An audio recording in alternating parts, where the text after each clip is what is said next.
Welcome back, everyone. This is the DomainSherpa Review After Show, where we discuss anything on the minds of our panel. I want to start out with a few questions from our audience before we get into the topics that we just talked about in the show. First, Stan Smith wrote with two questions. Number one, I'm thinking about... Oh, you know what? Stan Smith was asked last week. Mike Goodbye, screwed up his Stan. notes. Bye, Stan. All right. Now we get to stenographer.com. I personally would rather have the .co, but I know a lot of people value the .com, Drew.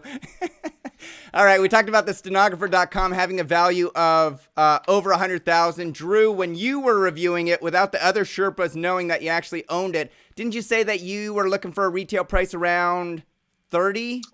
Retail price I thought would be between like 35 and 50. Okay, 35 to 50. So let's not review the Estabot value. Let's say if we think the retail value is 35 to 50, let's just pick a number, 40, 45,000.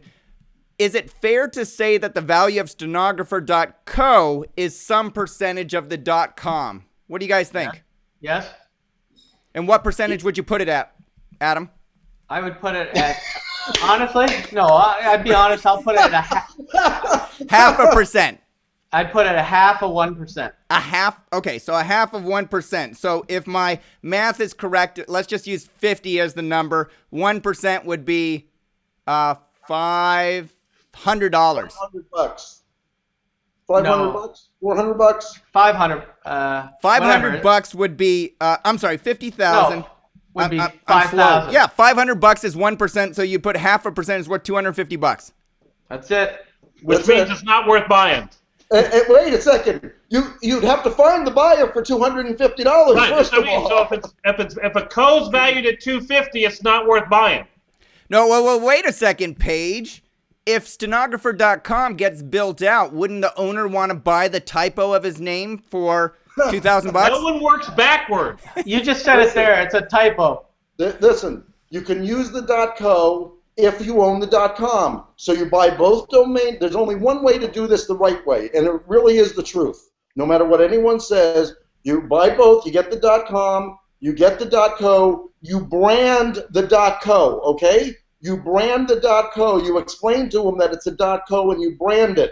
And then when you lose the traffic, it's going to your .com anyhow, so it's going right back to you, so you lose nothing. That's the only way that you can do it. And as You never waste the. So if I was going to get a co here, I'd get steno.co because at least you have a little rhyming. At least it's short. All the reasons that you might get a co to be a little trendy, to be a worldwide or something like that. And so you might go steno.co. But still, if I think the most domains that we see are just like stenographer.co. They have a potential resale value under 1,000.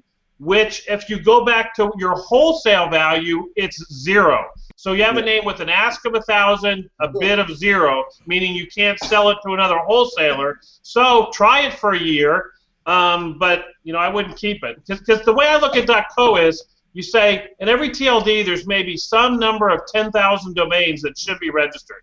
Maybe in co there's 400,000 registered, but there should only be about 30. So would this be in the top 30,000 names for .co? And I would say no, so I wouldn't register. But there might be another one that I might pay 3 to 4% of the com in .co. And so you just can't have a fixed percentage. It really is based upon the name. That's what Paige, it should also be noted that most time when you hear the word .co, it's commonly followed with this. It is not. There's plenty of .co's that branded on .co. Listen, there was a sale last week. There was a sale that people can measure. I sold eBet for $1.35 million. eBet.com. eBet.info sold for I think $1,100 or $1,200 last week. So there's a .info at $1,200 and the .com at $1.35 million. So there's the spread, okay? That's a real world.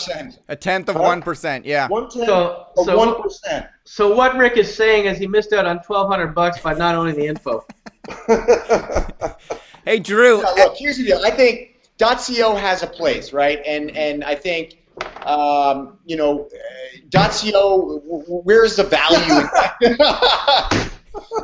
Where's the value in .co? The value is that it's shorter, right? And I've always been a fan of short domains. So I think, having a short domain with a short extension adds some value. That's the reason we bought the mo.co.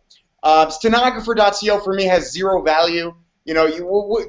Stenographer is not a popular word. I think, and I think the .com has significant value because there's a lot of people searching for it, but it's not like something that rolls off your tongue or that it's not something that's going to spread word of mouth. It's something that people search for online and they're going to find you on the .com. But the .co, it's got a place. There's people that if you're a startup, you're going to grow up into the .com maybe. Hey, Drew, as the owner of stenographer.com, does it ever occur to you to buy the .co and sell the two as a pair? I mean, to be honest, I wouldn't even hand register it. That's the God's honest truth. So how many? And I'm not. I actually like .co for certain purposes. I mean, we own some. I don't know. We own a few hundred .cos probably. How many do you own personally? I can't register that. How many COs do you own personally? I don't know. We probably own a couple hundred. All right, so let's move on to mo.co. You just brought 50, 100. Drew, you just brought up mo.co, mo.co. I thought you were buying, the shorter version of MediaOptions.com, and you're finally getting a short domain name for your main business, which you espouse the benefits of. But I just went to the website. It does look like you're doing that. It looks like you're doing the exact same thing that you're doing on MediaOptions.com, but doing it with shorter version. Is that your intent? No. So actually, the intent in buying it, we had to lay out a business plan of what we planned to do, and so we had strategized on. We had an original business plan when we started negotiating with them about it. We scrapped that, and then ultimately, in order to close the deal, I needed a business plan, and so we decided we were gonna, because we are helping some of these new GTLD registries to broker some of their names, their premium names, very select names that make sense with the extension only, such as a car.insurance, for instance.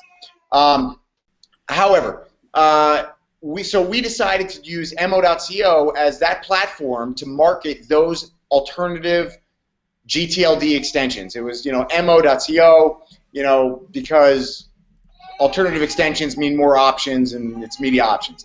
However, we decided we're not that enthusiastic about that, so we're actually going to completely repurpose it into something entirely different within the next couple of months. Gotcha. All right. So you mentioned you need a business plan to buy mo.co off the .co registry? It's a founders program, right, Andrew? It's a founders. Well, we weren't part of the founders program, but it's something along those lines. Yes. Some of the premium names that they held back, such as two-letter .cos, one-letter .cos, they don't want to just sell them. They only want to sell them to somebody that's going to use it, and so they want to know what you're going to use it for. Right. They want to increase the value of the registry by getting more websites up and running. That's the idea. Which is smart. I mean, the only way that any of these TLDs are going to have any chance of success is by following in the footsteps of .co and getting adoption through that process. Yeah. So how much did you pay for it, Drew? I can't say. Can you say if it was over $10? It was definitely over $10. Was it over $10,000? I honestly can't say the price. But Drew, what you can say is that they're looking for people to not just submit a business plan as a way of getting the name for cheap, because it's not like you're going to get it for nothing. You're still going to have to work out a deal and have a business plan, and you're going to help them and they're going to help you. But absolutely, we're co-promoting each other and the whole bit. And I can tell you, we paid a significant amount of money for it, and whatever we do with it right now is probably not what we're going to be doing with it in 5 years, and in definitely, whatever beyond that. Hey, Drew, these domains that you have on the site, auction.co, healthcare.co, reviews.co, are those owned by you, or are you representing the registry and selling those? No, we're representing the registry. There may be a few names on there that we own. I'm not entirely sure, actually. I haven't really been involved in the project. But hey, Rick, I see on top of Drew's site here, I see 1-855-DN sales. I heard that 844 toll-free numbers are coming out soon. You're the toll-free king, right? Rick? Oh, Some say. oh, there he is. Some say. I got on that pretty late, but Is 844 coming out soon? Is that? Listen, December 7th. well, that's what I think Andrew Ellerman posted this morning, and I assume that's true. And you know, if they have need and they need more toll-free numbers, see what you know, it's interesting. See what they didn't do with the numbers is they didn't say to everybody, you know what, you can all have toll-free 212-213-605. You know, they kept it where they controlled it. They went through millions of phone numbers. They came close to exhausting them. They opened up a new exchange, and that's what they do. Well, the internet, it isn't, well, we're running out. Well, now we have to open up a new exchange, so it's a completely different horse of another color. But let's say I want to go get 844 DN sales so I can get all the people that are mistyping Drew's phone number, and I can make all those sales. How do I go get an 844 toll-free number? I don't know, but I guess there's an exchange because they're selling. They're probably having an internet site because it seems like they're selling the premium ones, or you can reserve them or something. But okay. You know, They won't mistype backwards. Mike, it's not going to mistype with 844 anyway. I know, Paige. I'm just making fun. It's 844.tollfreenumbers.com. Oh, okay. There we go. Yeah, you can go to my friend Lawrence Blon at 800.net. So, hey, Drew, why do you use a toll-free number when you eliminate everybody outside the U.S. from calling you, don't you? I have no idea. Everybody calls from VoIP anyways now, and so they can. But you know, I don't know. I like it. I think we have both numbers, don't we? No, I don't see it. Okay. Maybe if I go to contact us. You go to contact us. I think I'm just looking for any way to make fun of you, Drew, because you shut me down a couple times already. Oh, we have to read one more show then. I'm an ex-fishmonger. I got thick skin. It takes a lot to get under it. All right, let's talk about Nominet. They were talking about launching the .uk extension so I can get DomainSherpa.uk if I lived over in the UK. Instead of DomainSherpa.co.uk, there was a lot of worry because there's a lot of investors that own hundreds or thousands of .cos, .uk's. But Adam, what did Nominet actually say that they're going to do, which is relief to a lot of domain name investors? So they've approved it with first right of refusal going to the current .co.uk owners. The domains are going to be $3.50, 3.5 pounds, and multiple renewals are 2.5 pounds. So they are giving first right of refusal to current owners. The problem is if you miss that email or you're not paying attention and you miss the date, you're screwed. So what about like all the two-letter .co.uk's that are for sale right now? If I bought one of those, would I be offered the .uk still, you think? I have a feeling it's going to be timestamp based on previously so that you couldn't do that. Mike, I did a lot of work on this today. Hold on, Drew. Paige, let's go to you. So the date for the comparison is October 28th. So if you had the co.uk on October 28th, you'll trump the org and the me and the other ones. If you register something after the 28th and there was no org or me, at least from the way I read it, you'll still be first in line. So you kind of have a free sunrise or a free land rush. You got to pay your 2 years. I frankly don't know if there's a residency requirement for co.uk. Do you guys know? I'm not sure. But I do know that anybody buying those two-letter COUKs on NameJet is going to be a patsy because the guy selling them is the one that's actually going to get the .uk. Well, so I called NameJet today. So I called NameJet and asked him because I said, if I inherit a registration that existed on the 28th, then I should get the two-letter, and that makes them worth this. If you're saying that because you're the registry, you're nominate that didn't exist on the 28th, so the org guy gets it, then it's a huge difference on the potential value of those two letters at the third level as to whether they come with the first level. So I've asked them to get it, and their guys were down at the ICANN meeting, so I don't know if they'll have an answer or if they even have a way to get the answer out to everybody. Because basically a .co.uk at this point, all you're doing is buying an option to get the .uk. You know, owning the .co.uk is worthless. You know, and if you don't get that inherent right to get the .uk with it, then essentially you're not getting that option. Your domain is worthless. Right. So it's a big spread, and the first auction starts today, the day of the show. So we're gonna be bidding on Saturday. We're gonna be doing final bids on Saturday.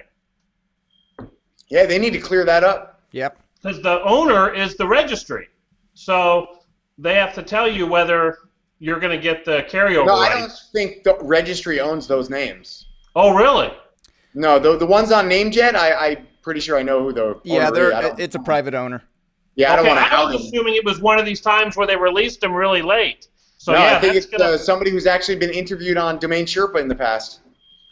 Could be. Well, then I think you do inherit. I mean, I'm not saying this. Everyone do your own research. But I'd say I was worried that they were going to be in a status of non-registered at that time because the registry never let them out. And therefore, the org or the me would take precedence. But if they were owned by a third party and you're taking over those rights, I think that would lead me to believe that he may want to reset his reserves. Well, but the question is still out there. If the owner, current owner, got the email and didn't pay for him, who knows if you buy him when that transition's going to happen, if you're going to still be offered the .uk version. That is, the question that somebody who's buying it should do their due diligence on. Or the registry could also say, well, look, you had the CO UK, you sold it, we're giving the next preferential treatment to the org or to the, whatever, the next, whatever else there is. Yeah. Adam, you talked about a domain gang. You got a domain name for us? Just printing it right now. So, and we'll have to come up with a logo, but I decided, does anyone here speak Spanish? I live in Drew Panama. does. I speak a little bit. See? Okay, so here's the name. It's called the Black Arrobas. And an arroba is Spanish for the At @ symbol. sign. Yeah, exactly. So I had to come up with a domain, and it sounds pretty tough. The Black Arrobas. So, All right, so I we're just gonna get that in .com .co. long. no, I have not registered it yet. The Black Arobas. All right, Paige, you made some statement in the review about how companies are building websites. They're not buying domain names. What are you talking about? So I think ever since I've been in the domain business, I've always loved the phrase, it starts with a name. You want to build a website, you go get a name and you build your website. And what we're going to try to do next year probably is try to guide a lot of our marketing to sell domain names to people that already have websites, where they've done the web.com thing, they've done the Squarespace thing. I mean, these companies are spending millions of dollars to tell people that they can own their own website, and they're doing like a WordPress.com lookalike where they do it on the third level or something. And so whether it's just buying a name and then forwarding it to what you have now, I think we might be able to back a lot of people up back to getting a premium domain that already have a website, as opposed to always assuming that we're the first step in the chain. So I think there's a lot more money being spent selling people websites right now than there is spent selling them domain names. So we should go after them and get them to buy better domains. So how do you package it up? Because nobody in the domain name space, aside maybe GoDaddy and Web.com, are going that route. Stay So tuned. that's funny. It's funny you said that, Pat. I mean, so I had never even heard of Squarespace until this week, and my wife is building out a website right now on one of our names, designerbaby.com. She's going to launch her own blog at designerbaby.com, kind of curating products that she thinks are cool or nice for babies. So anyway, so I actually was looking at different website development platforms, and I found this Squarespace this week. And man, what an amazing tool they've got. Like I got so pumped. I was like, man, I want to start just blasting out websites on Squarespace. They've got a phenomenal tool. And I was thinking to myself, like, how great would it be to get into their, because they offer subdomains like DevHub used to do, and they, or you can register a domain through them, and I'm sure they're partnered with some other registrar, or maybe they've got their own registrar. But it would be great to get into the registration path there and offer premium names to those people looking to build out those websites. Because I'm sure a lot of them don't want to register some piece of crap hand-registered name, bunch of pigeon shit, and they'd love to have a premium name, but they don't know how to find a domain broker or how to, they don't even know a domain aftermarket exists. So I think that's a great idea, Paige. And there's a lot of them. What's the other one? Not Weebly, but Woozy, Wibbly. Weebly. What's Yeah, that? there's a bunch. And I can't believe. Weebly, yeah. And if you look at like the top 5, they're all like under a 5,000 Alexa rank, meaning that you've got like 5 or 10 of these website building services that are like some of the top 10,000 websites on Earth. Yeah, most Pagely is another one, I think. That's a big one. There's another huge one that we've done kind of a blog. There's a business opportunity thing out there. If anyone's interested, we can tell you about it, where they've aggregated everyone's blog onto their main domain name, so their Alexa rank is like 191. So from the day one that you're posting, you're on this huge Alexa thing, but then it's trying to say to those guys, but you could also have your separate brand from it, and you get the whole forwarding thing and this, that, and the other. But I just think that there's a lot of, Squarespace raised like 130 million or something, and it's all going into advertising. It's highbrow advertising, and it says right underneath, websites, domains, and something. But it's right there. And then like Drew said, but you really have to work yourself into their thing to get a domain. So I think, we should take advantage of it. Yeah. Hey, Rick, you talked earlier about the Hall of Shame, expanding it, making it more far-reaching. And what way did you want to expand it, or were you thinking about expanding it? Uh-oh. Does anybody else see Rick moving? I'm here. Oh, there you are. I lost your picture. Hey, sweetheart. Oh, all right. Now I just see your icon picture, but you look good. You look like, you got there you are. All right. We're good to go. Rick? I'm here. Repeat the question, I think. Okay. So how are you thinking about expanding the Hall of Shame? Well, I've had a lot of people approach me with problems with auctions, whether the people have a domain for sale and either they commit to sell it and they don't fulfill it, or they bid on the domain to buy it and they don't pay for it. So that's always been a big problem in the industry, and since we opened up Hall of Shame, a lot of people have been kind of approaching me, and I've kind of been avoiding it to now because I don't want to be judge and jury, but it's obviously a big problem because I wouldn't have so many people approaching me if it didn't. So I'm probably looking for a little feedback from the industry whether they want me to go down that route or not. Well, it happens a lot on Go ahead, Drew. This is a perfect example. I get, and I've been communicating with NameJet about it today. I get an email this morning from Mr. Ding Lu Tang. Okay, Ding Lu Tang at 126.com. And he says, "Hello, I am the successful bidder of the domain name rafo.com, rafo.com, which is a domain I had been bidding on NameJet. But I do not have enough money to buy it. Will you accept the domain name rafo.com? If you are willing to accept it, please let me know, and NameJet will just transfer the domain name rafo.com to you at the price of $4,300 US. I look forward to your reply. Sincerely, Ding Lu Tang." And how does that even happen? Like, is he looking up your username and I have no idea. He must have whatever keyed down on our username and then contacted us. But the point is like, why was this guy bidding if he doesn't even have money to buy it? And I don't remember exactly the ending price, but it was either at the price he's offering at or maybe just slightly less. And there's no margin for him here, and he hasn't even paid for the name. He hasn't been allocated the name. The name can't be transferred for 60 days. And here this idiot is emailing me, offering a name that he bid for, and outbid people that actually could have paid the name, right? Wanted the name. I don't even know if you call that shill bidding or if you're just a moron. But that guy should be in the Hall of Shame, no question. Well, yeah, if you bid on something and you don't have the money in your pocket to pay for it, that's shill bidding. And even got to be against their terms of service. Even expanding beyond that, it might be interesting for Rick to, take email addresses of idiots like that and then dish them out to all the main, auction platforms and say, look, ban this guy. This guy should not be an active bidder in any auction. It should be actually the opposite. I think the auction houses should be supplying us the information, and we should be compiling the information. I mean, they're the ones caught in the middle. They know who the bad actors are. Mm-hmm. Why would banning them from one platform so they can go run to someone else's platform doesn't help anyone in the industry. That's what I'm saying. Disseminate that information across platforms. Right. They should all share it. We should get a list every week, just like everyone gets a sales list. We should get a list of bums every week. Here are the domainer bums in the industry who didn't follow through or did this or did that. They should be listed. Yep. I mean, we get non-paying bidders through our newsletter. We get non-paying bidders on DNX.com, and those people should all be blacklisted. I don't care if that guy comes back and he's got money to buy a $100,000 domain from us.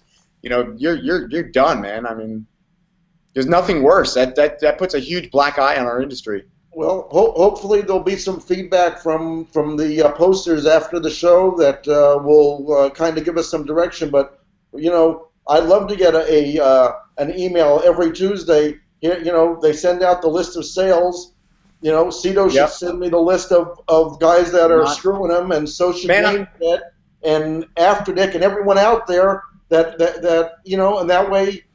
There's one. I'm sick of it, man. I've got like a 50% non-paying bidder ratio at Sato. Like, people make offers, buy names, and don't pay. It's like 50%. And GoDaddy, I think it's like 75%. That's crazy.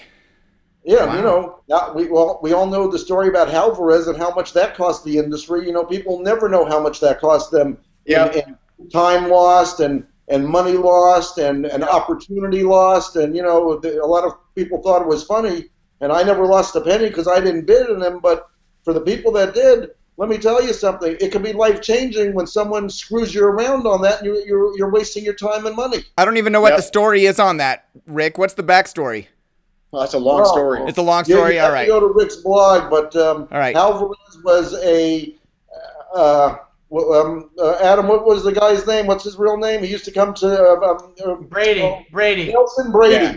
Nelson Brady Nelson worked Brady. snap names. And he had a pseudonym, I guess, of Alvarez, and he would go and bid everyone up on the auctions, thousands of auctions over years. Wow. And then, of course, there was a massive cover-up because they never, there was a massive cover-up. I won't get into it, but there was a massive cover-up that was more than snap names, and I don't know how many companies were really involved with it, to be honest with you, but there was a cover-up, and a lot of people lost a lot of money. I mean, Domain Sponsor did try to make some of them whole, but like I say, when you're messing around with someone's livelihood like that, it's absolutely inexcusable, and no one went to jail for it, and there should have been people that went to jail for what happened. Yeah. Hey, Rick, back to your first question. I think there's room for an industry hall of shame for other stuff, because I've even listed a name on a newsletter and had people email me because I own the org of the com, telling me I can buy it for twice as much as the newsletter, and so. But I think I'd like to see you keep your hall of shame about reverse domain hijacking focused and just on that, because I think it gets to that exact point, and I wouldn't want someone to take the marginal facts of some other behavior and somehow use that to say, well, we're going to discredit these really black and white times when reverse domain hijacking's been done. And beyond that, just this idea that people have, So I think you're right that there's a lot of other funky stuff going on. But if you just kept yours focused on that one issue, it might have more pop. That's just my opinion. Yeah. Well, the expansion opportunity seems not only to be in the domaining industry, but if you Google just Hall of Shame, you will see how many different halls of shame there are in all kinds of different industries. And so, that's where the subdomaining starts coming in and other ways to expand. And, any kind of expansion like that just brings more eyeballs and more awareness to begin with. And if you look, when you do a Hall of Shame search, you'll see all the media come up. You'll see Bill O'Reilly come up. You'll see all kinds of different... you should franchise out the subdomains. Well, and it's a very possible thing, because really, go ahead and do a Hall of Shame search. It's very, very interesting. Every industry has a Hall of Shame. Every workplace just about has a Hall of Shame. It's really interesting. So you mentioned that you were working with Mr. T on further development. Is that where you headed, Rick? Well, it may be, but we're maybe doing some other things. But that's just one of the things that we're talking about. And because there is an opportunity, and there are a lot of people out there getting hosed by other people, and they're just getting away with it every day. And once you start shining the light on cockroaches, they have a way of leaving. And that's the name of the game: shining light on cockroaches. All right, gentlemen.